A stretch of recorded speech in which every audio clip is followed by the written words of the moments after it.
Good morning. Passion, vengeance, heated arguments, murder are all qualities of highly rated crime scene shows as well as cheesy soap operas, but these are also the backbone for some crimes that elicit capital punishment. Many individuals come to their conclusion on whether they are for or against the death penalty based on religious or political beliefs. However, some of these assumptions can be false.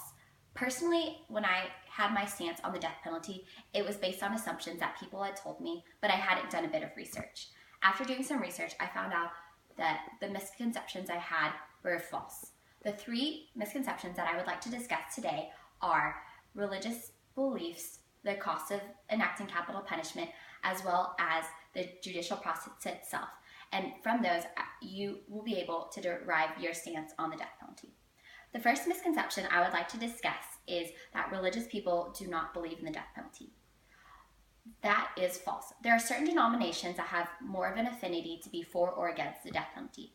In a survey conducted by Gallup over the phone for the past 9 years from 2001 to 2010, and after they aggregated the results, it was found that 70% of Protestants believed in the death penalty and 59% of practicing Catholics believed in the death penalty.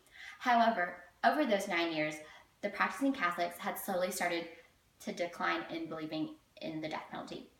Aline Smith and Tobias Winwright of the Ecclesia Project, which is a project that aims to have Christians discuss hot-button topics between theologians and the congregation, they wrote an article entitled Christian Worship and Capital Punishment. In this article, they cite that the reason why Christians are for the death penalty revolves around Scripture, specifically the Scripture that discusses an eye for an eye.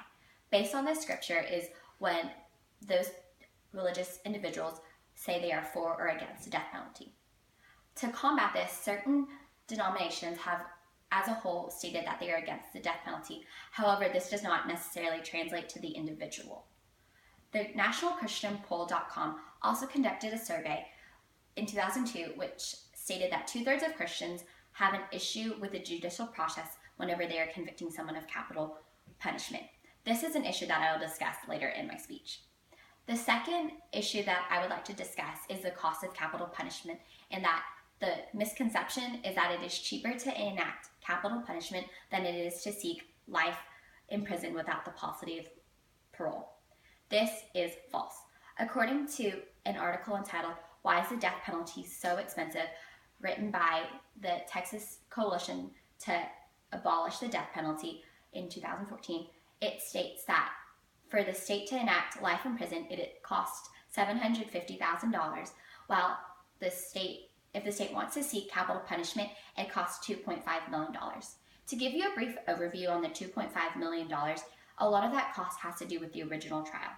It simply is more expensive and more timely. For example, it's a bifurcated trial, so there's a sentencing, and then there's also one for the punishment. The jury selection process takes a longer time, and the appeals process is more automatic, so that just adds more time. In addition, some counties can just simply not afford to seek the death penalty, and so they'll subsidize that to other counties, and that is another added cost. According to the Texas Department of Criminal Justice, in a report they published in 2002, it states that it costs the state $47 a day to keep an individual in maximum security prison, while to keep an inmate on death row, it is $62. Even if you're looking at this from a purely fiscal standpoint, it is simply cheaper to enact maximum security prison versus capital punishment. This brings me to my third point, which is the judicial process itself. The misconception is that the judicial process is inherently flawed, and because of that, there are people who are being wrongly convicted of capital punishment. To be honest, there have been 3 cases in Texas that have warranted the appeals process after these individuals have been executed. According to an article entitled Death Penalty Facts That Might Surprise You, written by CNN staff in 2014, it discusses how Texas has had 523 executions since 1976. And of those 523 executions, 3 individuals have either presented cases that could be exonerated or have a different process had they had the current DNA technology that they did back then. In another article that discusses why Americans still believe in the death penalty, written by Radley Bocco of the Huffington Post, he discusses an individual who was convicted of murdering his 8-year-old daughter.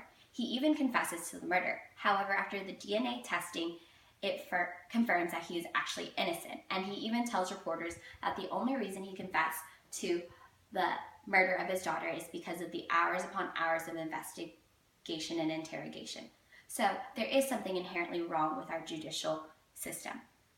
Based on these 3 misconceptions, caste, religious beliefs, as well as the judicial process, you can spin facts to be either for or against the death penalty.